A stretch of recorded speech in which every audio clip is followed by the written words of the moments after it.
Hello friends, nursing class में आपका स्वागत है। फ्रेंड्स, आज मैं लेकर आई हूँ फिजिक्स के most important question answer 20 question होंगे। तो आपके लिए यह वीडियो बहुत ही हेल्पफुल होने वाला है, तो वीडियो को लास्ट तक जरूर देखिए।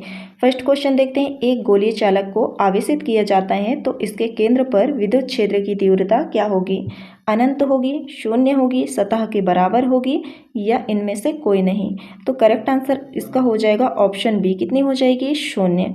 ठीक है। एक गोलीय चालक के अगर एक गोलीय चालक को आवेशित किया जाता है तो उसके केंद्र पर जो विद्युत क्षेत्र की तीव्रता होगी वह कैसी होगी? तो वह होगी शून्य। नेक्स्ट देखते हैं। यहाँ पर 3 संधारित्र जिनमें प्रत्येक की धारिता C है श्रेणी क्रम में जुड़े हैं तो इनकी तुल्य धारिता हमें बतानी है। तो यहाँ पर बना लेते हैं हम 3 प्रकार के संधारित्र जो एक दूसरे से इस प्रकार से जुड़े हैं और जो क्या है? श्रेणी क्रम में है। ठीक है। और सभी को क्या नाम देते हैं? तो सभी को C। ठीक है। यहाँ पर धारिता कितनी दी गई है? तो C दी गई है। तो यहाँ पर देखते हैं आगे इसे श्रेणी क्रम में जमा लेते हैं। 1/CS बराबर क्या हो जाएगा? 1/C1 plus 1/C2 plus 1/C3 हो जाएगा। ठीक है। तो इसे आगे हम सॉल्व करते हैं तो 1/C हो जाएगा प्लस 1/C प्लस 1/C। ठीक है। तो इसे आगे हम सॉल्व करते हैं तो यहाँ 3/C हो जाएगा। ठीक है। 3/C हो जाएगा। तो यहाँ पर देखते हैं मिल गया क्या हमें? यहाँ पर क्या मिल गया? 1/CS है। 1/CS के बराबर में कितना मिल गया? 3/C मिल गया। ठीक है। तो आगे इसे हम सॉल्व करते हैं। आगे हम इसे सॉल्व करते हैं तो यहाँ पर क्या हो गया? ये कट है तो यहाँ पर हो गया CS बराबर क्या मिल जाएगा हमें? इसे यहाँ पर तिर्यक गुणा करेंगे तो यहाँ पर मिल जाएगा हमें C/3 मिल जाएगा। क्या मिल जाएगा? C/3। तो आंसर में क्या आ जाएगा? ऑप्शन C/3 इसका आंसर हो जाएगा। ठीक है। नेक्स्ट देखते हैं। यहाँ पर वान डी ग्राफ जनित ऐसी युक्ति है जो क्या उत्पन्न करती है? प्रत्यावर्ती शक्ति को, उच्च आवृत्ति की धारा को, उच्च वोल्टता को या फिर जल विद्युत को? किसको? प्रत्यावर्ती शक्ति को, उच्च आवृत्ति की धारा को, उच्च वोल्टता को या फिर जल विद्युत को? करेक्ट आंसर क्या हो जाएगा इसका? तो इसका हो जाएगा उच्च वोल्टता। ठीक है। हाई वोल्टेज, उच्च वोल्टता। ऑप्शन सी इसका राइट आंसर हो जाएगा। नेक्स्ट क्वेश्चन देखते हैं। चुंबकीय याम्योत्तर तथा भौगोलिक याम्योत्तर के बीच का कोण क्या कहलाता है?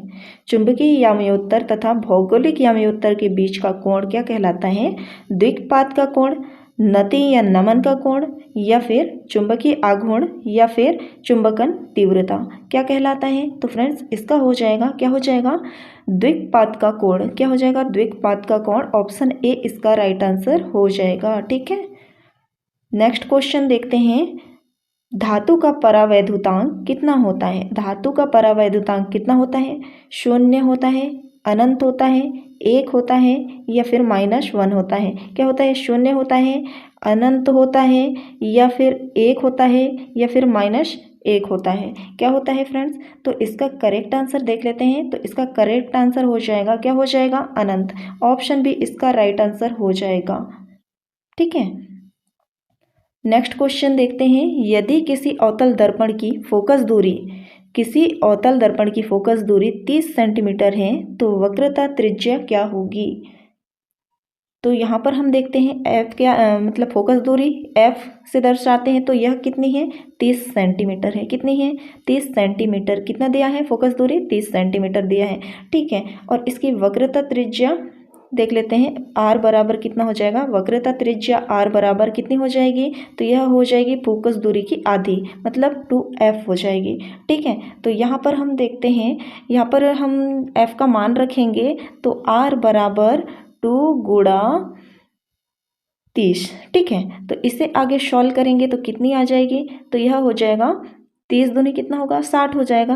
तो यह हो जाएगा 60 सेंटीमीटर हो जाएगा। ठीक है। 60 सेंटीमीटर हो जाएगा। यहाँ पर हमें कितनी दी थी फोकस दूरी? तो यह दी थी 30 सेंटीमीटर और इसका सूत्र क्या है? तो R बराबर 2F है। ठीक है। तो यह क्या हो जाएगा? वक्रता त्रिज्या जो है वक्रता त्रिज्या है जो कि फोकस दूरी की आधी होती है। ठीक है। तो ये जो मान है इसमें हमें ये वाली जो फोकस दूरी है इसको रखना है F के जगह, तो उसके बाद फिर हमें यहाँ पर आंसर प्राप्त हो जाएगा। ठीक है। नेक्स्ट क्वेश्चन देखते हैं, डिबाई किसका मात्रक है? आवेश का, विभव का, विद्युत द्विध्रुव आघूर्ण का, या इनमें से कोई नहीं? करेक्ट आंसर क्या हो जाएगा? तो फ्रेंड्स इसका करेक्ट आंसर हो जाएगा ऑप्शन सी, विद्युत द्विध्रुव आघूर्ण। ठीक है, विद्युत द्विध्रुव आघूर्ण। डिबाई मात्रक है किसका है? तो विद्युत द्विध्रुव आघूर्ण का मात्रक है डिबाई। नेक्स्ट क्वेश्चन देखते हैं, त्वरित आवेश उत्पन्न करती है, त्वरित आवेश उत्पन्न करती है तो क्या उत्पन्न करती है? अल्फा किरणें, गामा किरणें, बीटा किरणें, या विद्युत चुंबकीय तरंग? क्या उत्पन्न करती है त्वरित आवेश? तो फ्रेंड्स यह उत्पन्न करती है विद्युत चुंबकीय तरंग को। ठीक है, विद्युत चुंबकीय तरंग। ऑप्शन डी इसका राइट आंसर हो जाएगा। नेक्स्ट क्वेश्चन देखते हैं, वैसी युक्ति जो सौर ऊर्जा को विद्युत ऊर्जा में परिवर्तित करता है तो उसे क्या कहते हैं? वैसी युक्ति जो सौर ऊर्जा को विद्युत ऊर्जा में परिवर्तित करता है तो वह क्या कहलाता है? सौर सेल, शुष्क सेल, संचायक सेल, या बटन सेल? क्या कहलाता है? तो यह कहलाता है सौर सेल। क्या? सौर सेल कहलाता है, सौर सेल कहलाता है। ठीक है, ऑप्शन ए इसका राइट आंसर हो जाएगा। नेक्स्ट क्वेश्चन देखते हैं, नॉट गेट बनाने के लिए उपयोग होता है, नॉट गेट बनाने के लिए किन किन चीज़ों का उपयोग होता है? तो NPN ट्रांजिस्टर जिसका उत्सर्जक उभयनिष्ठ है, या फिर NPN ट्रांजिस्टर जिसका आधार उभयनिष्ठ है, या फिर PN ट्रांजिस्टर जिसका उत्सर्जक उभयनिष्ठ है, या फिर PNP ट्रांजिस्टर जिसका आधार उभयनिष्ठ है। तो इनमें से क्या हो जाएगा आंसर? तो फ्रेंड्स इसका आंसर हो जाएगा ऑप्शन ए। ठीक है, NPN ट्रांजिस्टर जिसका उत्सर्जक उभयनिष्ठ है। तो नॉट गेट बनाने के लिए इनका प्रयोग किया जाता है। ठीक है, नेक्स्ट क्वेश्चन देखते हैं, एक अर्धचालक को T1 के से T2 के ताप पर ठंडा किया जाता है तो इसका प्रतिरोध पर क्या प्रभाव पड़ेगा? प्रतिरोध कैसा होगा? बढ़ेगा, घटेगा, नियत रहेगा, या पहले घटेगा और फिर बढ़ेगा? करेक्ट आंसर हो जाएगा इसका कैसा होगा? बढ़ेगा। ठीक है, कैसा होगा? बढ़ेगा। ऑप्शन ए इसका राइट आंसर हो जाएगा। नेक्स्ट क्वेश्चन देखते हैं, निम्नलिखित युग्मों में कौन संभारिक युग्म है? तो यहाँ पर दिया है 1H पे 1। ठीक है, ऊपर क्या है? द्रव्यमान है, और नीचे क्या है? परमाणु क्रमांक है। ठीक है, और क्या दिया है? और 1H हाइड्रोजन है ये, और उसके ऊपर 2 द्रव्यमान दिया है। और दूसरा ऑप्शन क्या है? 1H2, और क्या दिया है यहाँ पर? 1H3। ठीक है, तीसरा ऑप्शन क्या दिया है? 6C12। ठीक है, 6C12। उसके बाद फिर और क्या दिया है? तो 6C13। और फिर यहाँ पर चौथा ऑप्शन क्या दिया है? 15P13 30। उसके बाद फिर और क्या दिया है? तो यहाँ पर 14 सिलिकॉन क्या दिया है? 30। तो यहाँ पर क्या बोला है? युग्म संभारिक, संभारिक युग्म बताना है। फास्फोरस का परमाणु क्रमांक कितना दिया है? 15 दिया है। फास्फोरस का परमाणु क्रमांक यहाँ पर 15 दिया है, और इसका द्रव्यमान कितना दिया है? 30। ठीक है, और सिलिकॉन का परमाणु क्रमांक 14 दिया है, और इसका द्रव्यमान कितना दिया है? तो वह है 30। तो यहाँ पर हमें द्रव्यमान को जो संख्या है, द्रव्यमानी को जो संख्या दिया है वो बराबर होना चाहिए दोनों की, तो उसे क्या कहते हैं? उसे संभारिक कहते हैं। ठीक है, तो यहाँ पर इसका जो फास्फोरस है इसका द्रव्यमान 30 दिया है, और सिलिकॉन का भी द्रव्यमान कितना दिया है? तो वह दिया है 30 दिया है। तो यह कैसे हो गए? तो यह समान हो गए। ठीक है, समान हो गए, भले परमाणु क्रमांक कुछ भी हो। तो यहाँ पर समान हो गए ये, तो यह क्या बन गया? तो समान युग्म बन गया। ठीक है, तो इसे ही संभारिक युग्म कहा जाता है, याद रखिए। तो इसका आंसर ऑप्शन डी हो जाएगा।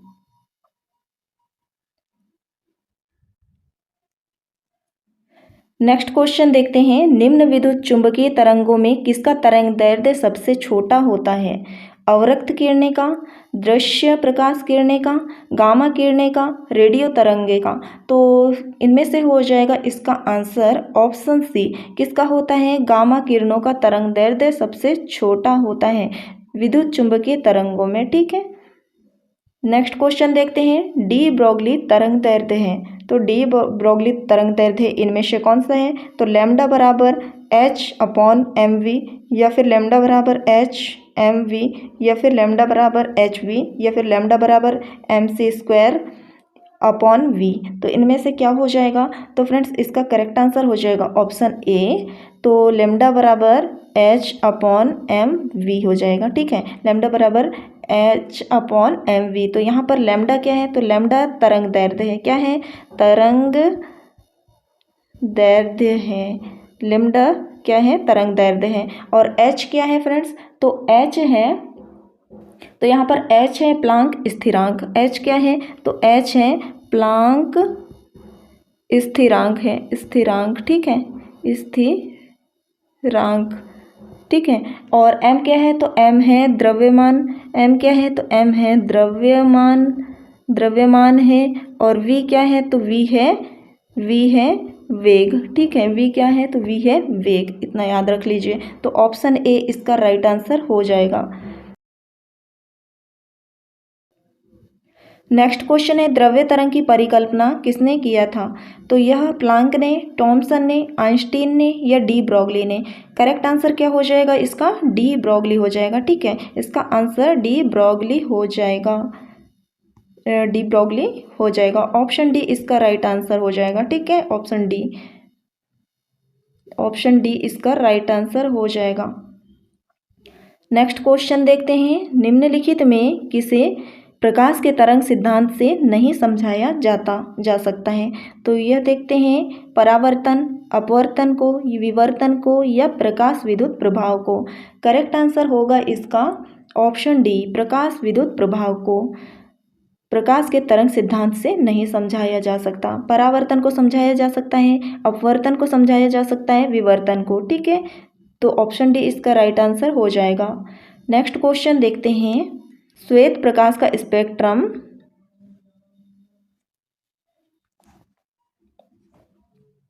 नेक्स्ट क्वेश्चन देखते हैं, श्वेत प्रकाश का स्पेक्ट्रम प्रिज्म से प्राप्त करने में न्यूनतम विचलन होता है पीले रंग का, लाल रंग का, नीले रंग का, बैगनी रंग के प्रकाश के लिए। तो इनमें से कौन सा हो जाएगा? तो इनमें से हो जाएगा ऑप्शन बी। किसका हो जाएगा? लाल रंग। ठीक है, लाल रंग। ऑप्शन बी इसका राइट आंसर है।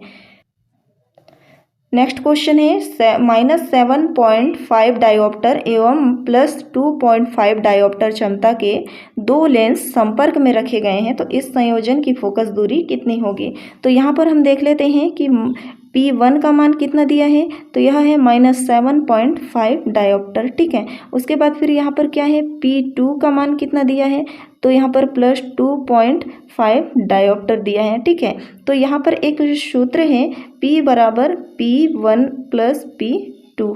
ठीक है, तो इसमें मान रखेंगे तो यहाँ पर आ जाएगा P बराबर कितना हो जाएगा, -7.5 प्लस हो जाएगा 2.5 डायोप्टर। ठीक है, तो ये हो गया।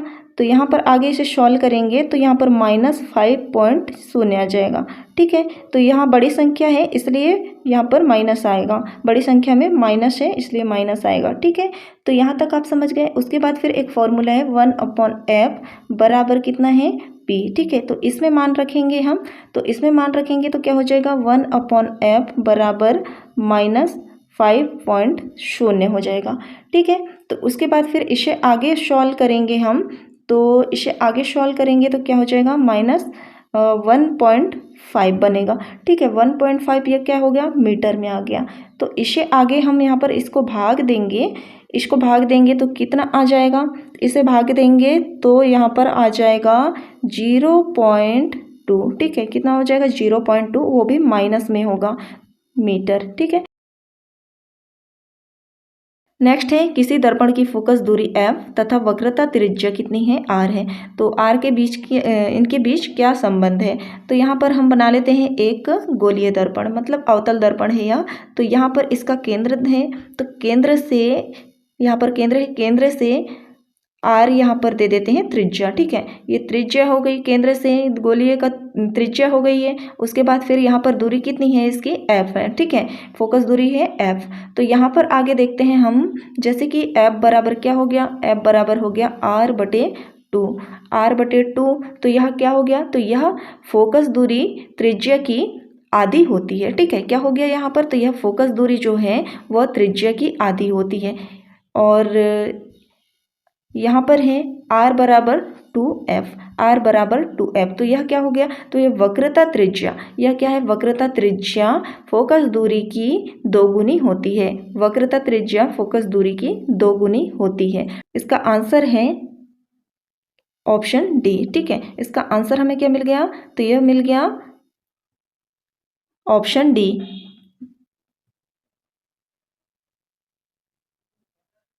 नेक्स्ट क्वेश्चन देखते हैं, किस रंग का तरंग दैर्ध्य सबसे अधिक होता है, लाल का, पीला का, नीला का, बैंगनी का। तो इसका करेक्ट आंसर है लाल रंग का तरंग दैर्ध्य सबसे अधिक होता है, याद रखिए। और सबसे कम किसका होता है, आप मुझे कमेंट में बताएंगे।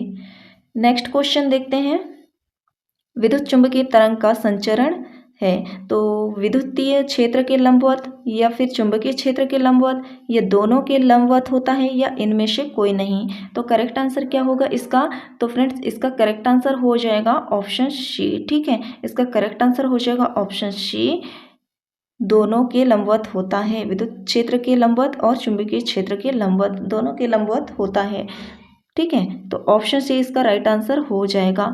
तो फ्रेंड्स आज के क्वेश्चन यही समाप्त होते हैं। वीडियो कैसा लगा मुझे कमेंट में ज़रूर बताइए। वीडियो अच्छा लगा हो तो लाइक कीजिए, शेयर कीजिए। चैनल पर अगर नए हैं तो सब्सक्राइब कर लीजिए। मिलते हैं नेक्स्ट वीडियो पे, तब तक के लिए धन्यवाद।